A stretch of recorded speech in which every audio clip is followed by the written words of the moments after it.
Hi, welcome to Around the Table. This is a very interesting episode we've got for you today. Got some big name talent here. The topic for today is representing non European cultures in tabletop role playing games. So let's just get started. Start with Adrian.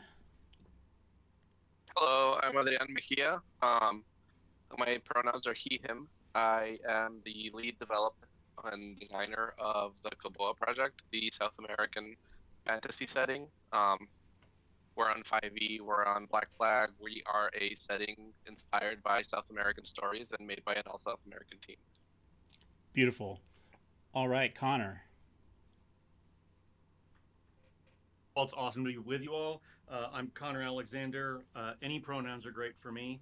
I am the owner of Coyote and Crow Games, primarily known for Coyote and Crow, the RPG, which sort of got us our start. I'm the lead writer and designer on that game, citizen of the Cherokee Nation, and we focus on developing games that uh, raise the profile of indigenous creators and indigenous content in games in a positive and accurate way. Awesome. All right, Ian. Hey everyone, my name is Ian. Hey everyone, my name is Ian Gould. I am a writer, editor, and layout designer over at the Word Refinery. We've supported a number of projects in the what I'll say anti-colonial TTRPG space, or just in general non-white. Koboa being our biggest flagship. Ew. But we've done a bunch of work in with with Pathfinder Infinite, with a number of DM's Guild TTRPG drive-through projects, usually centering around 5e, but not always. Very happy to be here. I'm of Southeast Asian descent. I'm a half-C, so I get to do it half the time. All right. All right, and your pronouns were? Oh, thank you. He, him. Okay. Minki? Yeah, hi. My name is Minki Kim. My pronouns are he, him. I am the owner and head writer of Nine Heavens Press. Uh, we endeavor to work mostly with an Asian group of artists and creatives on projects that center and focus on Asian history and mythology. Our first project before that we started out with was Undying Corruption, which is a full levels 1 through 20 adventure book based on Korean history and mythology, particularly with the indigenous Buddhism, Shinism religion. And yeah, currently we're working on the Black Market Guide to Immortality, which focuses, which expands our focus onto other countries in East Asia. Cool. All right, and Khan. Hey everyone, I'm Khan. My pronouns are he and him, and I created Devabhumi, which is a 5e and Pathfinder 2e supplement and campaign setting based on ancient India. And I'm of South Asian descent, and most of the artists and editors that were involved in this project were also of South Asian descent. Um, I've grown up with one foot in the Western world and one foot in my Indian homeland. So that's always inspired me to create something like Devabhumi, which blends what I grew up with gaming and tabletop uh, games. And yeah, so right now we're working on creating these hardcover books of Devabhumi because so far we only have the PDFs. Cool. All right. Well, thank you all for being here. I'm your host, Syzer. My pronouns are he and him, and my game is Skies of Fortune. But we're probably not going to be talking about that too much today. So, first thing I want to get to, we're living in extraordinary times right now. Let's just say, maybe that's an understatement. We've got a second Trump presidency just sort of being forced upon us. And we've got a lot of crazy things happening in just the first few weeks here. So I wanted to just ask everybody here, ask the table, how are you doing? How are your communities doing? what's going on? Maybe you've noticed a difference. Maybe you haven't. I don't know. You tell me. Is anybody who wants to jump in? I'll tackle that first. Yeah. Think I think a lot of folks that I work with regularly and follow on social media are in.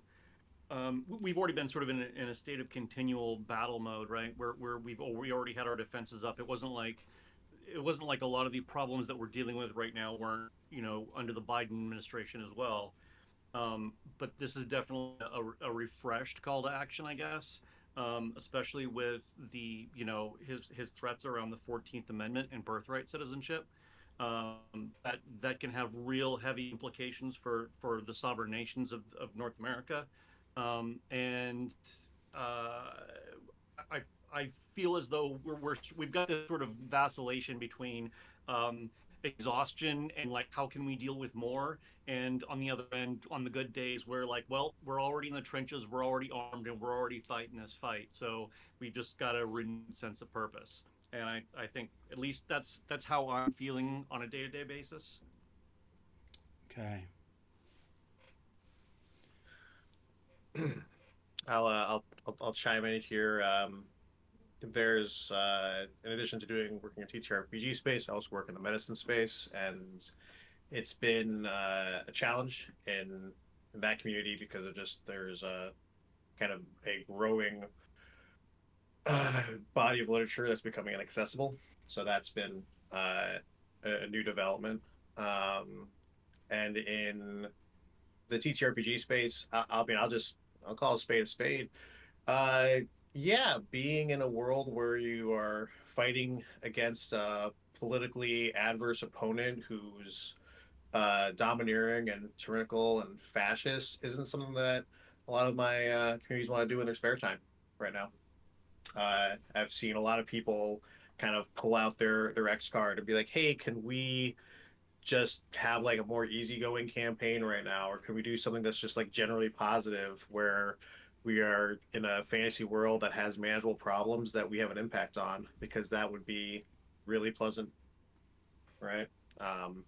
Dark, grim, dreary storytelling is kind of becoming a little bit out of fashion, because that's what I'm doing when I'm not gaming. Yeah, if you're already in like a sort of a defensive posture in real life, you don't necessarily want to be doing that in your hobby life too. Mm-hmm, mm-hmm. I'll say that there's been a lot of conversation about kind of turning spaces, or even like commitments that have previously been set aside for gaming, into like more volunteering opportunities, and I think that's something we're kind of like gearing up for, like being a little bit more. I don't want to say like active in the sense of like politically active, but more in the sense of just like, well, to Connor's point, right? There's a lot of problems that have been around for a long time, and even in our local communities, that it's been, easy to be used to because we've grown up used to them, and so there's kind of a call to action of like, well, maybe we shouldn't be so accepting of things that we've known have been injustice for a long time, and there are things that we can do locally. So there's been a lot of conversation around that. Also, that. Okay, thanks for sharing, Ian. I think for me, I have some personal anecdotes where nothing has happened to me so far, but I've known people in the Indian community that surrounds my area who are immigrants, and my family are also immigrants, and they're fearing deportations. And I don't know if you guys know what the H-1B visa is, a worker visa. And there's been talks of ending that. So there's been a lot of fear and uncertainty about what's going to happen.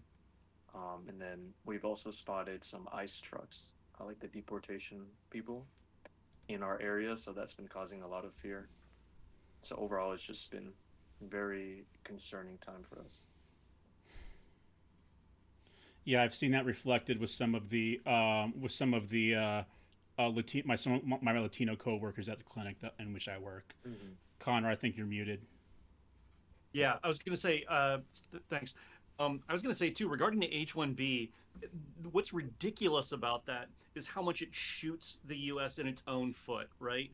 Exactly. It's such a good program for attracting talented, skilled people with real things to contribute to our society and our economy, and we're kneecapping that. I mean, it's not just like xenophobic; it's stupid.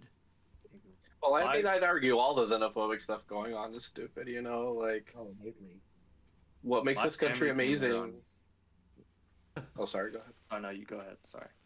I was just saying, what makes this country amazing is what's being lost with like closing the borders and not wanting any more people coming in. My family came here on H-1B visas, so if something went away, then maybe I would not have been here. I came in on an H-1B visa too. You know. I mean, I'll throw it out there as well. I guess I didn't really think about it this way, but just in my own family, yeah, we've been having a conversation of everyone just sort of saying like, hey, make sure all your paperwork's in order, make sure everything's in order because there's and be sort of prepared to have those engagements. And I've been talking with folks in my family, and it's there has been like conversations around like, oh well, this is really bad, and but we're right naturalized citizens, we're uh you know of a certain, like, we're not going to be mistaken for illegal immigrants, and I'm like, yeah, but we might though. I was just making a doc yesterday with like, here's where all the documents are in case I get taken by ICE, like for my wife. Like, Yep. Yep. Yep. I think All what right. makes it especially hard is for someone who's came here and built a life for 5, 10, 15 years, and all their friends and all their businesses and everything they have is here, and all of a sudden that being snatched away from them and them being deported to a place where they don't really have anyone left. That's extremely cruel, and I can't imagine what they're going through. Yeah. Rough shit. Folks. A lot of shit happening. So with all that in mind, let's transition to what we really came here to talk to today. I don't know if we're gonna have many more positive things to say here, but we'll find out. So I wanted to talk about, just with keeping the culture that we're currently living in mind, and we've got TTRPG culture as a microcosm of that. What is the state of our TTRPG scene today, as pertains to representing non-European cultures and peoples, or settings, cultures, and peoples? What do you think? Like on a scale of 1 to 10, how we doing? Where 10 is completely woke, and 1 is completely, not.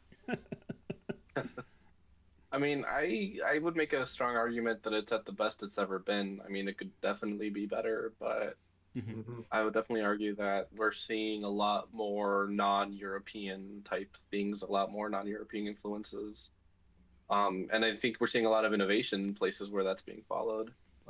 The big companies like, Wizards, comes to mind. I don't feel they're being more conservative with what they're doing. They're still moving forward, but slower than I would like. But then a Mm-hmm. lot of like the indie publishers, a lot of the experimental stuff is just great. I love what I'm seeing there. Yeah, and I think that all of your projects here have proven that, um, dealing with non-European cultures are certainly viable. I know those of you who have done Kickstarters have done pretty well, by at least by by how I measure them. So Yeah, I mean, I don't. On a scale of 1 to 10, I'll say a 3. With 10 being best, a 3, but with 2 asterisks. One, I agree, absolutely agree that it's the best that it's ever been, and the second asterisk would be that it's headed in the right direction. I think it's crap where it's at right now, but at least it's getting better. And I mean, I think that's due to a lot of the folks we've got right here right now, and a lot of other folks that are doing similar work. mm-hmm. Oh, Asheville might be a little bit of a bubble. I mean, it is in a lot of ways. It's where I live in North Carolina. The local TTRPG scene, I'll say. If you go to like different, if you go to like game stores and you go to like community play events, D&D is still going strong. It's still there, but the indie scene is extremely, extremely healthy. Now, that's not going to say that that makes it a 10, right? Because there are plenty of indie games out there that are like a 0, right? Uh, see some nods on the call here. Yep. But it has been encouraging to see that if there are folks out there that want to like play a game that is, uh, like like Thirsty Sword Lesbians flies off the shelf. Koboa, when it's going to be hitting the franchise, like not franchise, the retail space, I'm sure will do really well. Coyote and Crow, uh, when I used to work at a local my FLGS, and it was either on back order, right, or there was one copy on the shelf. Oh, not anymore, right? So it they people are interested, and I'll say that that counts for a lot. I'd say that if I had to draw a metric of like people who are even aware that there are systems and campaign worlds out there that you can just go out and grab a copy of that reflect a world of people that look like you and that think like you and that are excited about the same things you're excited about, and that you're not some kind of like minority striving up against some fascist oligarchy.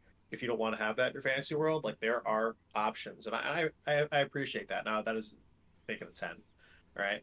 But the fact that that's out there and is commercially, I'll just use that word, is commercially available, that folks who don't know anything about anything and they're not in the scene, they're not in the industry, and they just walk into their local game store and they're like looking around, they'll find stuff, and I think that's something that I didn't grow up with, right? Yeah. Like I grew up with, you know, trying to find a non-swarthy looking villain on a Magic the Gathering card, right? Yeah. I wonder, Minky, do you have a thought on the 1 to 10 here, or the 0 to 10 scale here? Yeah, I would say that I've been very heartened with uh, the interest the indie scene has had for more of a diverse representation of cultures that we see in these sorts of fictional world building from games. The indie scene in particular has, I'm very glad to see there hasn't been any backsliding or such uh, since we first put out Undying Corruption, which is always a little bit of something that I've been worried about, like just the culture how the culture might change. Is it something that's you know bound bound to swing one way or another just based on current events and such, especially with a certain reaction to uh, the to a heightened interest in seeing more diverse voices. But for the time being, though, I'm glad to see that the indie scene has remained fairly stable in its support for uh, more of multicultural representation. Again, not perfect, but it's still at a it's so far so good is what I can say. Hmm. Sometimes the indies is where you see the progress first. Kind of starts on the fringes and moves inward. At least that's what we can hope. And how about Khan? How about on the or the 0 to 10? I would say a 6 or a 7, honestly. Mm. But my perspective comes mostly from hearing the people. A lot of people who read TTRPGs are very interested in non-European settings. So just based on that, it seems like there's going to be a forward movement where some of the bigger names are going to incorporate non-European settings and cultures from across the world, and we're going to see way more innovation and more diversity. So I'm pretty optimistic for it. Okay. So how about this? We know that there have been in the past and maybe even recently some bad attitudes in or some questionable and things put into TTRPGs, you know, colonialism, things along those lines. What would you say would be some good methods to sort of decolonize TTRPGs as they stand today? What might we say to, or what might we say to some of the bigger companies about this? I know this maybe just take a moment to think about that one, I suppose. I mean, I instantly just think hire more people with diverse experiences. Mm-hmm. Like, I feel like a lot of companies will be like, oh yeah, we're gonna make like this world, and then you look at their core development team and it's still the same people that have been around for the last 30, 40 years. Mm-hmm. And it's like, how much more diverse can you get if your core is still the same, you know? Yeah, for sure. And do you have you noticed any particular companies that are trying to do that? Any good actors that we can do a shout out for, perhaps? I don't know. I'd like to call out Dimension 20 real quick. Okay. So, they actually approached me, like, as a quick side note, I'm actually starting like a North American native consulting firm for all media. And we've sort of soft launched right now. But one of our first client was Dimension 20. And they came at us out of the blue and were really interested in having somebody of Native American heritage, a specific heritage, in on a project that they're working on at the ground floor, which is what I really appreciate. It's not bringing on somebody to rubber stamp something at the end or to make sure, like, is this offensive or not? It's, hey, we want somebody's input at the beginning to work with us on this. I can't say enough how much I appreciate that attitude. Yeah, that is very cool. You know, shout out to Brendan Lee Mulligan and the rest of the D20 or the Dimension 20 cast or whoever they're in it. They're all those folks. Yeah, it's very cool. So I guess that's like kind of a, if you like, from a TTRPG perspective, that would be like bringing in a sensitivity reader day one. Sort of. Yeah. I think it goes even beyond that. Like, it sounds like they're giving you not just the task of reading sensitivity, but they're giving your company creative input and creative control, which I think goes much beyond that into like the core that I was talking about. Yeah. Well, on that subject, I have seen a number of projects that has a sensitivity reader or a cultural editor on team. However, at least from my perspective, as having done my own research into Shinnism or Korean history and mythology, there was a bit lacking. It does go into what Connor said about just bringing somebody, a notable figure, on just to rubber stamp whatever it is that you already planned on doing, without making any sort of changes. That definitely goes in. That's definitely trying to appear like you did the work without actually doing the work, which isn't the right direction that I think we should be focused on. But anybody who's willing to put themselves out there to listen, to make errors and correct their assumptions, prejudices, this sort of dialogue is definitely something that's necessary if one wants to cross borders and cross cultures and write something that's of, not quite your own culture or what have you. Mm-hmm. Now, there's a question there, I think, about where do you sort of draw the line between like representation and appropriation. Any particular thoughts on that, or is it hard to say? I don't know. Let's say. Okay, how about this? Let's say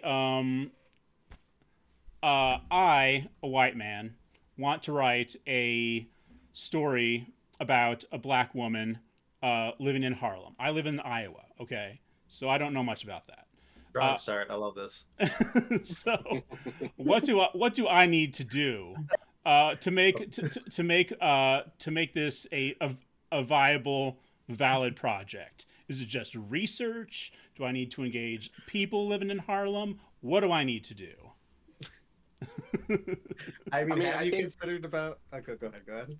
no, you go first. I was talking about I was just gonna make a joke and say, have you considered writing a story about a white guy who lives in Iowa? That's a great place to start. I think that's always a good question. Yeah. Yeah. I mean, like, I think I think that's kind of like at the sort of the heart of appropriation, right? Is asking yourself why. Like, why do you want to write a story about a black woman living in Harlem? Like, Okay. Yeah, it's like, well, because people will buy stuff that are about black people living in Harlem. yeah. Yeah, I mean, kind of like, okay, there isn't like a politic way to say this, but go back to the previous one about like how to encourage companies to be more inclusive and be more representational. It's like, I don't know, just like stop being such capitalists.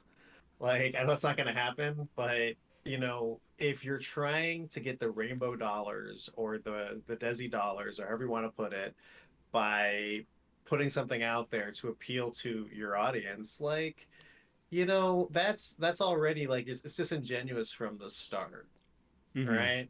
If there's someone who's like, man, I've been getting into the Ramayana and there's some wild stories in here, like this is great. I really want to write about this. And even if you're not Indian, right? That's at least a great place to start. And I'm not going to say that gives you a pass on not doing appropriation, because you can still start from a good place and still do an appropriation, but at least like you're starting off on the right foot if you're doing it because you're like, man, I think it'd be really cool because I know there are a lot of people out there who would read it and they would buy it. It's like, that's great. I'm glad you thought through that. Now stop. Don't do it. Just don't do it. It kind of makes me think of, like in Latin America, when I'm back home, frequently we'll have people who are not native Spanish speakers who will like be very reluctant to try saying things in Spanish or be very reluctant to be heard speaking Spanish. And everyone's always so encouraging when they try to talk, even if they do say things wrong. They're like, "Yeah, you're doing it. Like this is great. You're learning. Like you're learning our culture. You're learning our words." But I've also like encountered people who are trying to seem like worldly or sophisticated or cultural, and they'll just like sprinkle random words in there from other languages and use them wrong. And like I feel a lot less like graceful towards them because it's like what are you doing this for? Like you've got on the one side people who are appreciating the culture, they're trying to love it, they're trying to learn more about it, and on the other hand you've got people who are trying to use it for their own gain. Yeah, either for like social currency or like fiscal currency. Yeah. I think that's a good way to judge if someone is representing or if they're just creating a caricature of that culture, is whether or not they have a genuine interest or if they're just trying to get something out of it. If they're trying to commodify that culture, then that's something that we should not support. But if they have a genuine interest in that culture, they've done their research, then at least for me, I would be more inclined to support it, even if that person was not of the culture they're representing. Okay. So what I'm kind of hearing here is that the person who's who needs to show some sort of genuine interest, or and you can kind of, that is something that you can probably suss out. I think audiences can hopefully will be able to tell that. Other traders certainly would, I think. And I think it also like reflects in their process. Sorry to interrupt. Yeah, good. But I think if you want to write this story about a black woman in Harlem, and if you really care about that, you're going to talk to black women in Harlem. You're going to like be like, is this something you would say? Does this sound right to you? Whereas if you're just trying to like capitalize on what you think will sell, you're probably not going to care as much, And do not write a whole RPG system and then at the very final step hire a black woman from Harlem to do sensitivity read. That's another sign that you might be doing an appropriation. Okay, I will say that. I just to put. I felt a little called out with your example, Sizer. I'd actually written a story, an ensemble cast story that it was set in New York, and it had a number of different people. And one of the main characters was actually a black woman, but she was actually literally modeled off my friend's mom, and That's fine. as well as her profession. So Yeah. when it really boiled down to it, I sat there and actually had a conversation with her and gave her the materials and said, "Can you help me make this more real, like more you? Like this is based on you. Can you help me flesh this out?" And she Yeah. was wonderful about it. She really made that character pop. Cool. Yeah, I mean, the fact that you were like, "Hey, this character is based on you. Can you read it? Make sure it's fleshed out."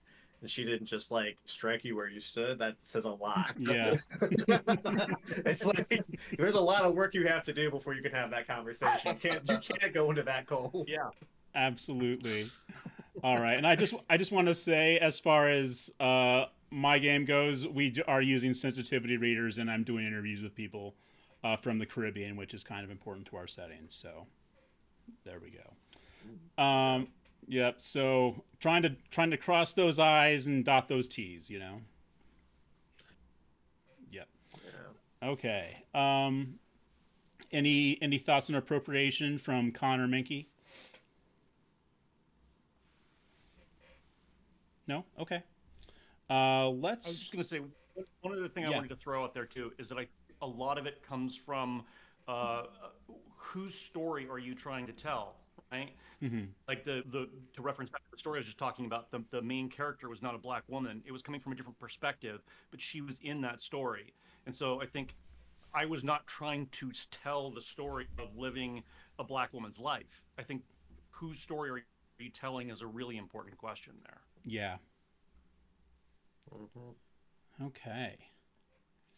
Well, We'll go throw ahead. one more piece on here, one more very small piece on here. Yep. This is the part that I struggle with myself because, like I said, I'm my mom's from Mangalore, and my dad's from Cleveland, and not like second generation, like he's like we would he's 40th generation regular white dude.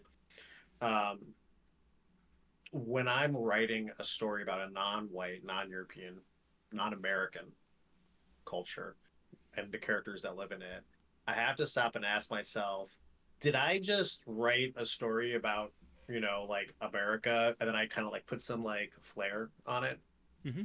Um, that's another good sign that you might be doing an appropriation. If you're just like picking and choosing certain cultural elements because you like the music or you like the food and you want to use the fun, cool words and just sprinkle it in there, but everything else is exactly the same and everyone else and the characters are still like hyper individualistic, Western, enlightenment, analytical, uh, non-community colonizers, like Hmm. then you just like you just then maybe write what you know. Like, and I'm speaking directly to people who are listening to this who might be thinking to themselves they want to write those kind of stories. Like, if you find yourself like writing this whole story that appears to be set in a non-European and non-American setting, but you realize everyone just sounds like and they're doing all the same things and everything behaves the same way you'd expect it to. Like, that doesn't mean you should, never do this and you're bad. I'm not saying that. I'm saying just stop and take a step back and ask yourself, like, what did you ignore to get to this place? Like, what were the things that you read and you're like, I don't understand that, doesn't make any sense to me, so I'm going to ignore it. And then like go back and find those pieces and like dive into them. And if you don't understand them, you can't do it on your own, that's great. Find someone who does, that you're comfortable talking to, and ask them and just learn, right? Go Yeah. out, go down that journey, go down that journey. So, folks who are maybe looking to do that, a bit of introspection will certainly help you out. I would is another thing I pulled from what Ian just said there. Don't be in a rush. Yeah. It's going to take time. I actually have an odd example. If I can provide my own perspective. Please. An example of my own. Okay. So for the book I'm currently writing, the Black Market Guide, we are exploring more into countries that are inspired by Japan, China.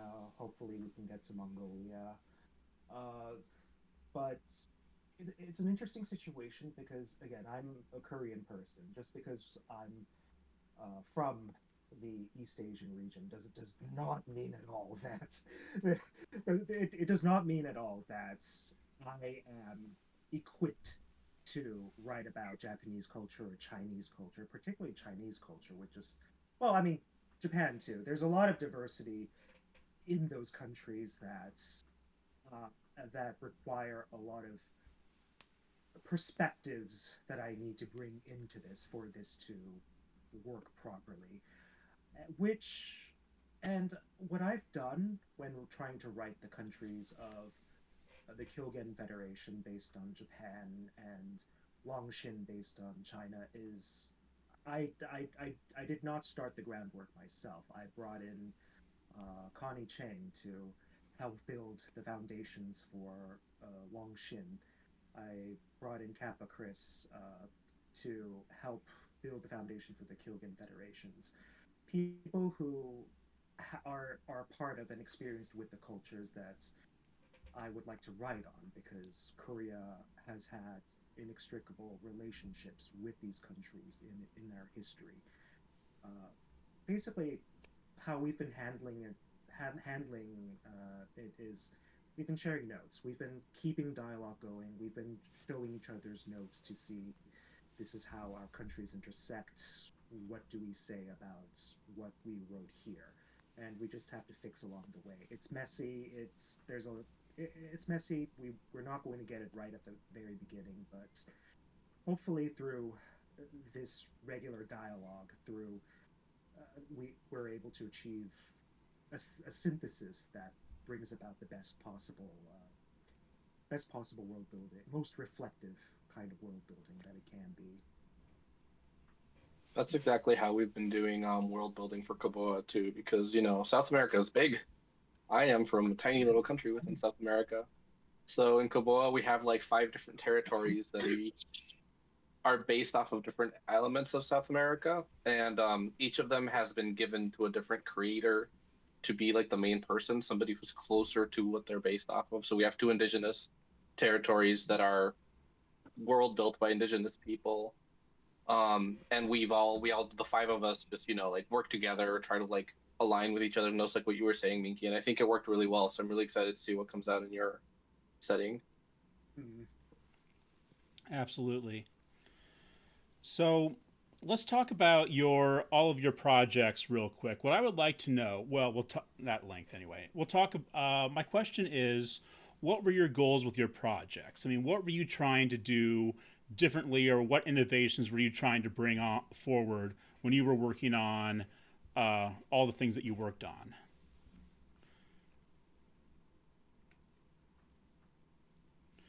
Like, one thing I can think of right away is the way that Koboa deals with the loaded concept of race, right? I'm just going to use the word race, even though there's been a lot of hubbub over what to actually call there. We use ancestry and skies, or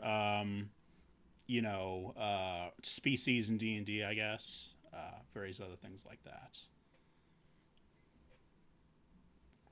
Yeah, so I mean, if we're bringing that up in Koboa, part of our goals were to create a game that the story reflected the experience of being from South America. And something that we found there is that there is a serious difficulty with identity and what it means to be South American. After colonization, it feels like a lot of our identity was taken away or distorted or changed. And we thought that we could reflect that, and also move away from bioessentialism by changing the basic like system by which you do like races or species or lineages or whatever you want to call them. So we came up with forms, which is a little like an inversion where instead of you're born this way and that's what you are, you have this magic to transform what you are. And different cultures use that magic to create the form that reflects the culture or their specific geographical or religious needs. So that the species that you are reflects your culture rather than dictates your culture. Mm-hmm. That was one of the things that really impressed me about Koboa when I was looking into it. So, yeah. And also, as far as innovation goes, it can be things that you wanted to innovate just mechanically too. You know, not just having to do with innovating on the sort of things we've been talking about so far. Yeah, I think in that vein, for Coyote and Crow, I really wanted a game where natives could sit down and play, and they didn't have to address challenges or traumas of colonialism.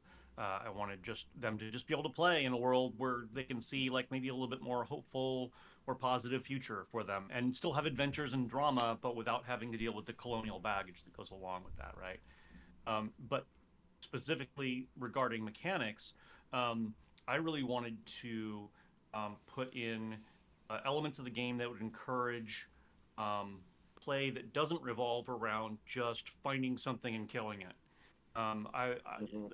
so many natives I know, and myself included, really appreciate stories that revolve around um, interesting solutions that involve some way usually living with the thing that you're dealing with and finding interesting ways of finding a balance for the world around you. Hmm.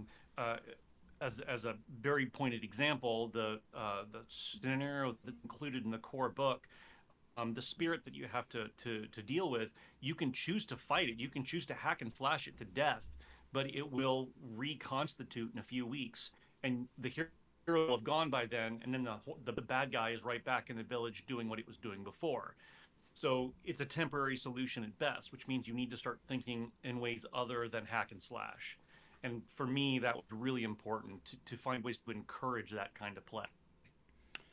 I've heard it. I think a common that's a very a more I think that's a more common complaint than you might even think, Connor, because I've heard it said before that especially in our circles, that the gameplay loop of old school RPGs like D&D is very colonialist, where it's you want to go to a foreign land, find the treasure, take it, and for your own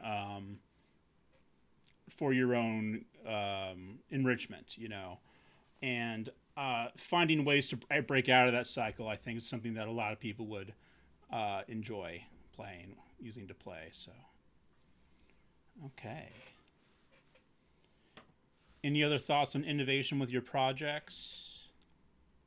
I think for Devabhumi, we did a few different things. Yeah. One thing in particular that we were asked on a lot is whether or not we'll be including a caste system in the game. Hmm. And people that come from a Western perspective that don't know that much about caste, it may just seem like it's just a arbitrary measure of knowing what a person does in society and dividing society up. But if you understand Indian history and how it's been used to oppress and murder and do so many horrible things, and even to this day there's discrimination against people of certain castes, and there's just a lot of baggage and negative um, emotions when it comes to that. So we decided not to include caste for that reason, Mm-hmm. because we didn't want Devabhumi to be a place where people face the same issues that they face in the real world. We want it to be, like the genre suggests, a fantasy. Yeah. And yeah, and then going on that theme also, we tried to reflect a very specific type of fantasy that you see in the ancient Mahabharata and Ramayana, like the Indian epics, where it's heroic fantasy with extreme level of skills. Like you start out with almost nothing, like at level 1, at level 20, you're out here having weapons of mass destruction, which is basically astras. That's what we call them, and talking to gods and maybe even becoming a god. So we wanted to allow the players to do that. So some of our magic items and mechanics are geared towards that powerful scaling with time. That's interesting. So, um, do you have different systems that would allow you to uh, use those magic items or be able to interface with a divine? Yes, yeah. So we have multiple mechanics. There's a karma mechanic which can help you like gain power and maybe even get a boon from a god. The other mechanic is actually boons, which allow you to request certain things from a god as long as it's not complete immortality. There's magic items. There's astras, which are the equivalent of weapons of mass destruction, where you can just deal so much damage and cause a bunch of uh, powerful effects with them, like Hmm. equivalent of ninth level spells in D&D 5e. So things like that have been inserted to just make it more accessible to players who want to scale up their power. That's very cool. I like seeing iterating on 5e in that way. Mhm. Yeah. And Minky, I haven't seen the Undying Corruption book, but I have to say my favorite bit that I've seen just from the Kickstarter are the Lunamorphs. Uh, very cute. I could definitely see playing one of those. For those who might not have seen it, the Lunamorphs are moon rabbits, right? They're little. Are they considered a small size in the rule set? They're rather flexible, to be honest. Okay. We allow them to be either small or medium, just depending on what somebody wants to do with them. It's the Lunamorphs are interesting because, given that they're how do I say this? They're people who have more or less somewhat recently moved to Tamguk while also having history there. Uh, the, I guess based on that, they could be considered like immigrants or such to the land, Hmm. and their their inf- their ancestry information does reflect a good bit of that. They, mm, but yes, Yeah. Cool. Um, so when making your projects, were there any particular developers or games that you were really inspired by that made you want to take that first step? I mean, I kind of think that you don't. I don't know if you really want to get into TTRPG making unless you just fall in love with the idea of making a game, right? So not necessarily knowing that it's going for me anyway. I don't necessarily know that I'm ever going to make any money off of this. Um, but what sort of pushed you out the door on your projects? Pushed you out the door. Yeah, I mean, what caused you to get on that journey? Oh, Yeah. I mean, like I'll be. What maybe this is just for me, although I doubt it. Whenever I write, it's not fun. This is not like something that I'm like, oh yay, it's good. It's like no, I have to do this. This is like a Yeah. story that if it does not get down the paper, if I don't put this down and put it in front of other people, it'll burn a hole out of my chest and I will die. It will not be pleasant. um, and there are stories that you come across that they just absolutely like yeah, like they strike a nerve with you. If you wake up in the middle of the night, you're thinking about this, that's yeah, like it started. Just start writing it down. It's your only way out. Uh, there are certain stories that I've come across in non not non-European non-American storytelling, specifically in some of the Vedas that just I don't want inspire isn't the right word. It's more of like this is a story that like I need people to understand. This is a story that's so far beyond what I think a lot of like just in my regular group of role players that they see, right? That isn't about the sort of that kind of like throws a wrench in the whole like sort of like zero to hero progress, nonstop progression train that I think a lot of people get used to with RPGs, which is fun. I like doing it. I'm not Mhm. knocking it. But there are certain stories in there that are just, I want to say like, it's not that they're like,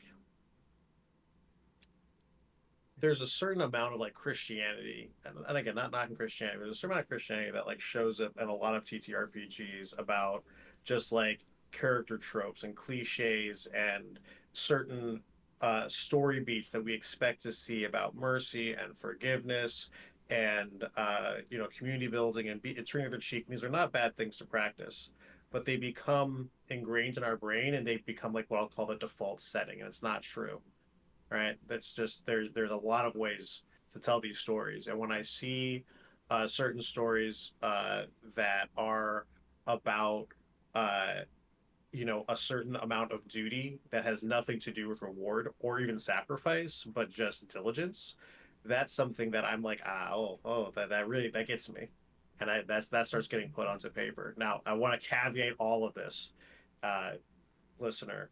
Um, I pale in comparison to the writers that you hear on this podcast. Most of the work I do is layout and editing, so I kind of talk a big game.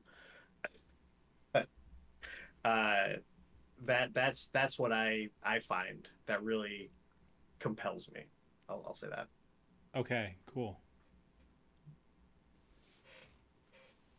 I think I was compelled a little bit by spite. Okay. Um, I was running a game, and I wanted to like play it in a new world, and I was like, why don't we do something based on Latin America? So I looked up some old Latin American settings, and I instantly started making Koboa, because I wanted to see something that was done correctly, and a lot of the stuff I found was not. Did you find like Maztica? Yeah, Yeah. that was a big one. Yeah. That was one thing I came across when I was doing a little bit of research. It was a game about conquering South America from a European perspective. Yep. And it was set. But It I was mean, that's like, it was set in sorry. Faerun too, the main Forgotten Realms setting. So Yeah, I mean, it's perfect for D&D, honestly. Like, D&D is all about going to foreign lands and conquering people, so it was like, of course they would make it that way.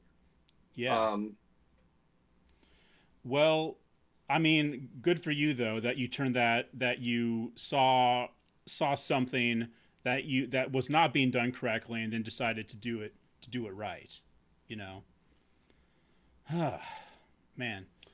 Um so that's here's another question. Is anybody did anybody have a similar experience where you sort of saw something that wasn't working and had a reaction to it that made you want to do better to sort of your anti inspiration, you know? Yeah, absolutely. For me, I was working. I was working in the game industry for a distribution company, a consolidator called PSI. I'd gotten, I'd seen a number of games coming through the pipeline, through the distribution pipeline, that were frustrating me because I would know the publisher or one of the designers and say, "Hey, like, who did you talk to when you were developing Mm-hmm. this game?" And a lot of times they would just say, "Oh, we did research." And I'm like, how is this like 2018 and this is the state that we're in? But what really pushed me over the edge, going back to spite, spite and frustration, was the trailer for the video fall, which I don't know if you guys remember that one back in about 2018.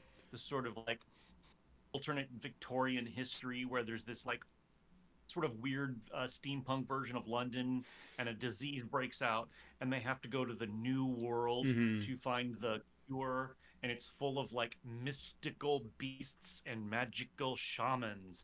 And I just, I, I nearly had a heart attack out of anger on the plane while I was watching this trailer. And I think that was what really pushed me over the edge to say I can't just sit back and bitch. All right. If I need to step forward and actually say something here and do something myself and put something else out. Yeah. And Greedfall, I think, even got a sequel eventually too. Um, but yeah, I I know. didn't need to know. Sorry, sorry. I know I know what you're talking about there. And furthermore, I looked into it a little bit, and I think, and it has like sort of a Dragon Quest or not Dragon Quest, but Dragon Age kind of setup where you can choose to side with one faction or the other, and it doesn't necessarily portray the colonialists as just depraved and predatory. You can choose to side with them, or you can choose to side with the people who are trying to protect their homeland. So yeah, and I think they used that disease at the beginning to sort of um, give the colonialists a way to be seen as heroic, right? That's something that never actually happened in actual colonialism. It's just a way to valorize them. Yeah. No.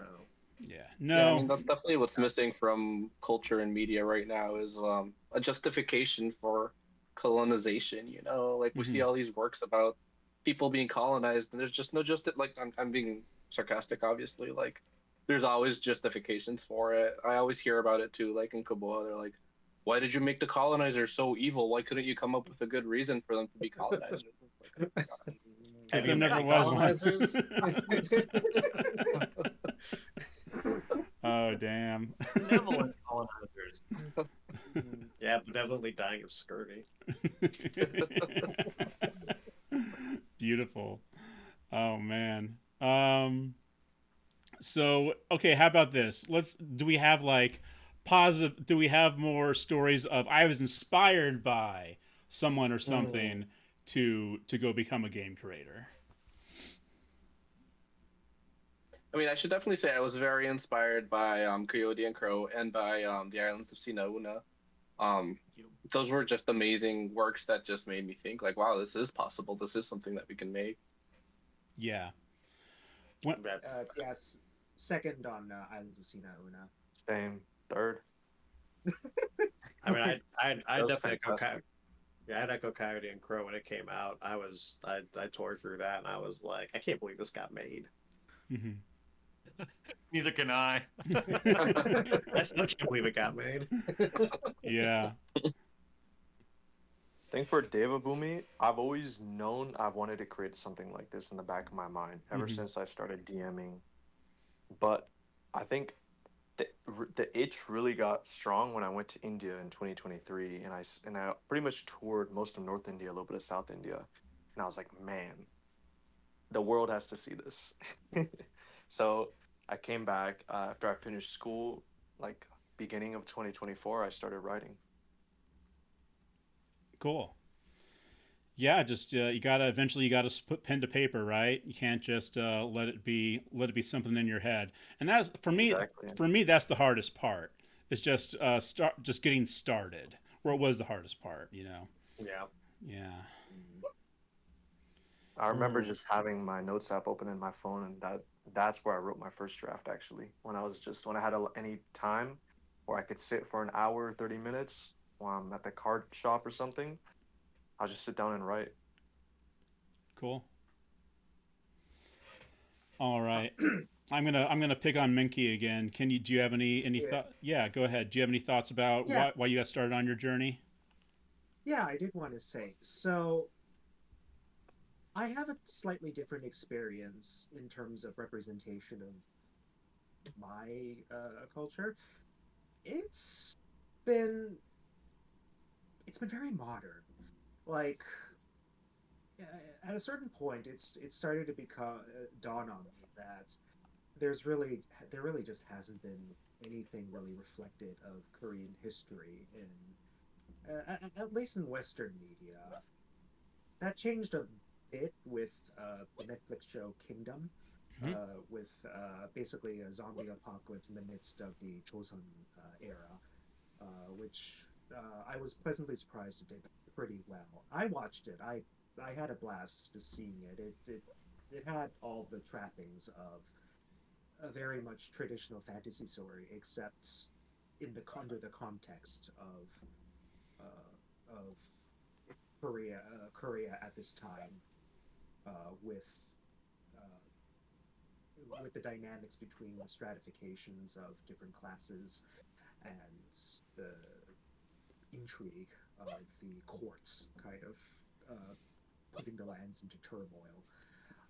Um, and a lot of, and I guess at that point I've run several campaigns and such, and I just thought, well, what if I tried writing an adventure like this? It'll be a short adventure, just something real quick to get my right to flex my writing muscles that I haven't used for a while, and suddenly I wrote a 600-page book. Well, goodness, I know, and it's Undying Corruptions, like a was it one to level 1 to level 17 adventure. All things told, Oh, it's 20 now. is 20 now. uh, Okay, Uh, very cool. Well, I'm glad that the writing bug seems to have bit you, Minky. That's a I wish I could be so lucky. Um, but yeah. Okay. So now that we've sort of laid out our concerns about the TTRPG space and we've gotten some ideas of what y'all have done to sort of innovate and improve, what do you think what kind of advice would you give to large TTRPG developers who are looking to uh, represent non-European cultures. Let's just call it lizards of the toast or something like that.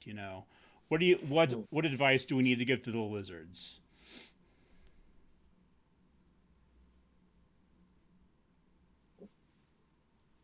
wait, what? I'm just going to shoot from the hip here on this one. I feel as though while there's been some good efforts made with some of the larger folks out there, Mm-hmm. I feel as though they're trying to strap stuff on in a way that doesn't really fit. Specifically, when you're talking about traditional fantasy RPGs, there's just such a colonial foundation there that it becomes kind of weird to try to strap other cultures or parallels for other Mm-hmm. cultures onto them. I would almost rather say, like, hey, we've got budget here. We're, a multi-million-dollar company. Let's bring on a team from this culture, sit them down in a room and say, here's a budget. What kind of game would you like to Mm. create? Start from scratch, and then we'll market that behind you and we'll push that forward for you because we want to see you succeed, rather than just trying to cobble together some newer version of Oriental Adventures or whatever. Like Yeah. I'm not saying that it can't be done and there aren't tasteful ways to do it. I would rather see something fresh than strapping onto those colonial foundations. It is very Yeah, 100%. it's very tempting to want to just add another continent to Faerun, right? Because people D&D is already so popular as it is. When I was researching all this, I definitely when I was looking at uh, first and second and third edition, this is where you'll get a lot of strange decisions. A lot of them just felt like you're putting in these other cultures only to otherize them. This is the place. Faerun is where all the real stuff happens, and then you take a side trip to Mastica or Karator or whatever other stand-in thing that they made for it. And it never seemed and I don't think that even back then certainly things were not being researched well. So that seems to be I think you're completely right, Connor. That seems to be the trend, or had been the trend, in second and third edition for a good long time. And so that maybe the thing would be to leave it to the little guys, or give some other system a shot. And I think too, there's a tendency to, not a tendency, but like almost like a built-in exoticization, exotification, mm-hmm. because that separate world or that expansion book or whatever it is orbit around the core materials, right? So it's almost by nature an exotic thing. Like, oh, I just Yeah, loathe that when Western culture does that to the rest of us. it's Orientalism, right? That's kind of what we're talking about. Whether it's applied to, the Middle East, or to Asia, or to with the Americas. Yeah. Any other thoughts on what you would like to say to the lizards? Any advice you'd like to give them, or no? Okay. Well, how about Well, yeah? Go ahead. oh yeah. Well, I guess just to piggyback off of what Connor said, this is certainly something that I've had to think about because I'm writing material that piggybacks off of 5e rules, D&D rules. So, I mean, the most I tried to do there was just start from scratch, at least in terms of the setting itself. I tried to build a world that encompasses the setting that I'm trying to build and start from Hmm. there as I go out instead of starting from a more European or Western perspective as the the normal point of view or the main point of view and then expanding eastward or so.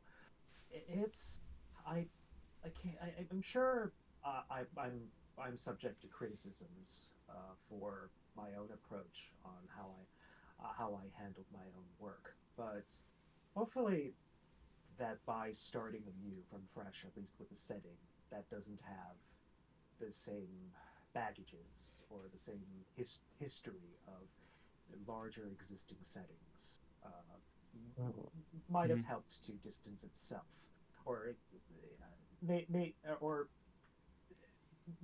make it more of its own entity, able to, for the most part, stand alone in its own right. Yeah.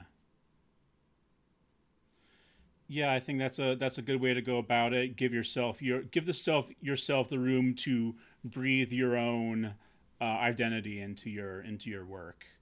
Is that kind of what you were trying to say?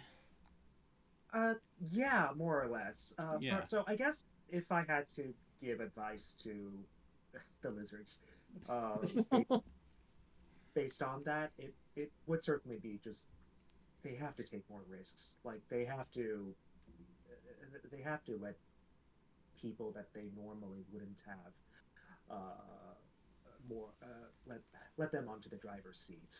I'm sure they could. I'm sure they have more than enough resources to build on new settings and such if they really wanted to. Yeah. If anybody's got the resources to do it, it's them, right? They've got Hasbro money. All right. So okay, so we've given the big guys some our thoughts. What about the little guys, like the small independent developers who want to explore more diverse spaces? What do we say to them? Are obviously they are the real future here. They're the ones who are going to bring true innovation to the space. I'm not saying just to be self-serving. Maybe I'm a little bit, but it's okay. So little guys, what do we say to them? How what can they do to bring new stories to the TTRPG space? Just start writing. Start writing and reach out to the Word Refinery. I was going to say plugs to the end, but I'll slip a little plug in now. Writing is challenging, and then you start getting into editing, design, not adventure design, but like how do you actually like put book together? How does one Hmm. make the PDF? And it's pretty straightforward. It's easy to do until you start doing it, and you're like, oh gosh, I just really want to write. And it can be an obstacle, and it doesn't need to be. So reach out to the Word Refinery. We'd be extremely happy to help bring your idea, your adventure, your campaign setting to life and get it out into the world where people can read it, love it, and play it and run it at their own tables. That is a good. I'll forgive you not waiting till the end here, Ian. But why don't you tell us where aspiring creators could go to find the Word Refinery? Oh, just go ahead and Google the Word Refinery. Okay. Um, I think it's actually, let me just check. I'm pretty sure it's thewordrefinery.org, and I'm correct. Thewordrefinery.org. And wow, this is actually big news for us because typically when you Google the word refinery, it just gives you the definition for the word refinery. But not today, folks. We are number one. Nice. That's a And Take I'm that, Webster. and I'm sure I've seen you around on Twitter and Blue Sky and so forth. So yeah. yeah, You can also find us there. Find us on all the socials. cool. Correct. All We don't right. want to be there, but we have to. Yeah. I know I'm enjoying Blue Sky these days. I don't know about Zitter, but whatever. I think my suggestion is lean into your weird, lean Yes. into the world you're building, the mechanics you're doing. I The biggest regret I have with Coyote and Crow is that I had to have some sort of balance between building this very different world and then also having mechanics that felt like approachable and semi-familiar. Mhm. If I were doing this again, I would have leaned so much further into different mechanics, newer, fresher, more brave, I think. And Yeah. I'm not like, so I think for smaller creators, I think there's this tendency to go, oh, I need to make it palatable for audiences. Screw that. Go the other direction. Lean in. Make it hardcore. Gotcha. So you would say maybe even like more, what's the word? Not chunky, but mechanic heavy. Yeah, not necessarily heavy, but feel free to break the norm, right? When Coyote and Crow was first coming out, it was right at the same time that Thirsty Sword Lesbians came out, and that game blew me away. Not that it So was weird. necessarily like I'm not even talking about the mechanics either. Just the bravery to just throw that out there as your title, have that be your vision is so gutsy, and it made me kind of envious because I'm like, oh, I should have leaned in further because I was afraid that I couldn't make this like commercially palatable. And I think with especially with smaller games right now and with crowdfunding, people can afford to go, you know what? I'm going to find my really cool crowd that's going to love me for what I've built. Get your own. Yeah. Nice. Okay. So get started writing, folks. You know, that's the main key thing here. Reach deep down in and get your most esoteric ideas, your weirdest ones, put them out there. You know, that's because that's how innovation happens, right? Not with doing what's been done before. So, talking about new gaming projects, are there any projects that are not your project that you're really looking at right now that you're thinking might be pretty cool? Anything you've seen on Kickstarter or any things that your colleagues are making that particularly interesting?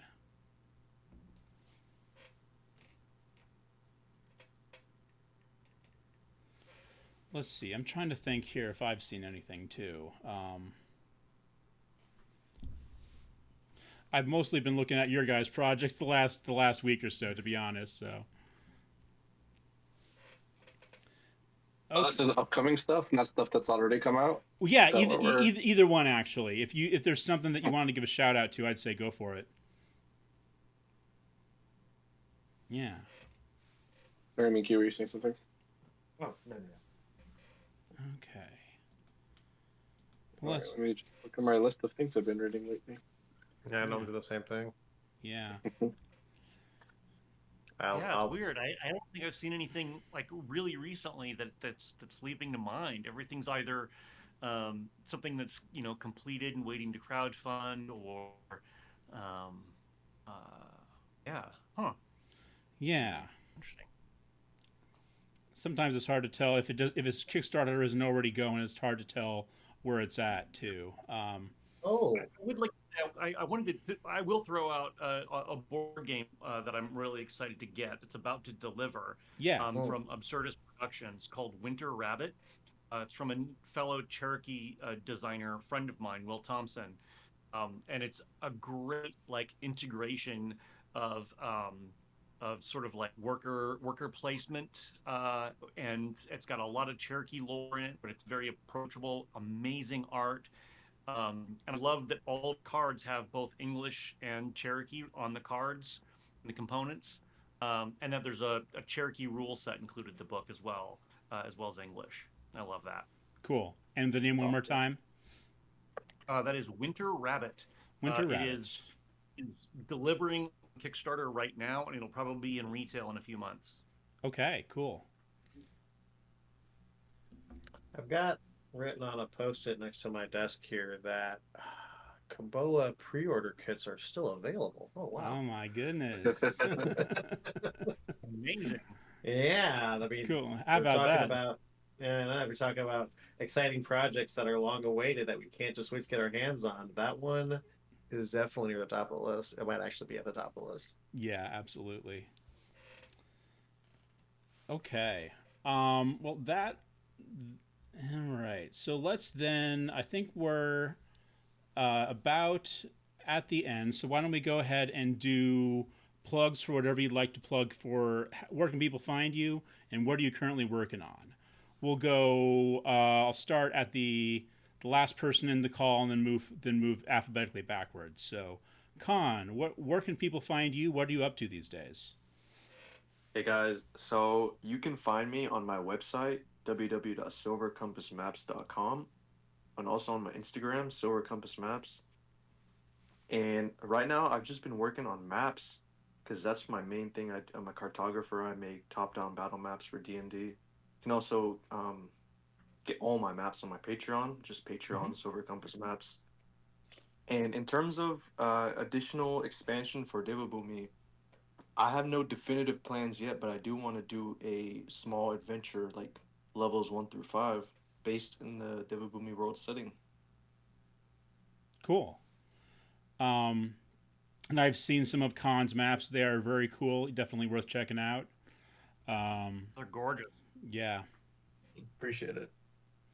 Okay. Minky. Yeah. You can find me at nineheavenspress.com or nineheavenspress at Blue Sky, just all one word.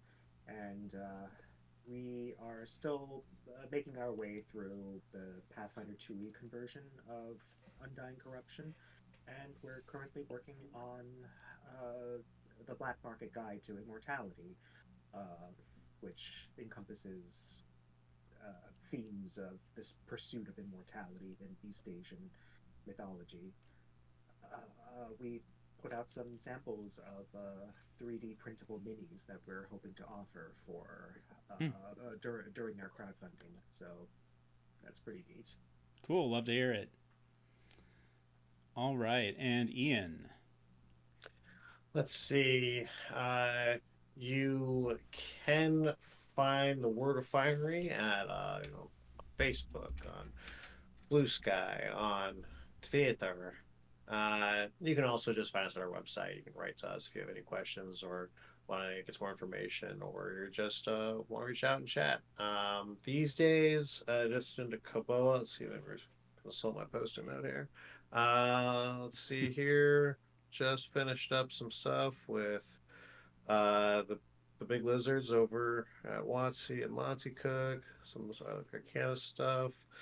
Um, yeah, I mean, really, honestly, I have no reason to not just keep talking about Koboa some more. Adrian will do a much better job of it than I will, but really, go get your hands on it. Put it in front of your players. Take a look through some of the release stuff that's already available out there. And, as someone who has a full-time job and writes and DMs, do yourself a solid and treat yourself and pre-order Koboa today. Cool. All right, Connor. I think I saw something like. Is your horror expansion out already, or is that still coming? Still coming. We're finalizing layouts right now. Ahutiko is my homage to Pacific Northwest. And then we're going to be going to Kickstarter here really soon for the game that is right here, Primacy, which is a card game set in Coyote in the world of Coyote and Crow. We're going to be going to that hopefully in like late April is what we're shooting for right now, for Kickstarter for that. And I can be found at coyoteandcrow.net. Also, I left all of my regular socials behind. Anything that was Meta, X, or TikTok related is gone. So I'm only now on Blue Sky, and we have a great Discord too, with a whole bunch of really great folks on our Discord channel. Cool. And all of which can be found on our website. The links can be, if you just go to coyoteandcrow.net, it has a link to all of our socials. cool. All right, Adrian. All right. Well, I am latinerd on most socials. Latin nerd. I feel like I don't need to plug Koboa very much because it's been plugged so much. But Just real quick, it's one N in that username, right? That's right. Yes. Okay. Thank you. But yeah, Koboa, Koboa. You can find it in koboasetting.com, or I'm pretty sure we show up if you Google Koboa. And yeah, I definitely recommend it. As the person who made it, I will toot my own horn. Okay. Well, thank you all for being here today. This has been a very edifying conversation for me. I hope that all of you got a little something out of it too. And this has been Round the Table, another episode of Round the Table. And we will catch you at the next one. Bye, everybody. Bye-bye. Goodbye.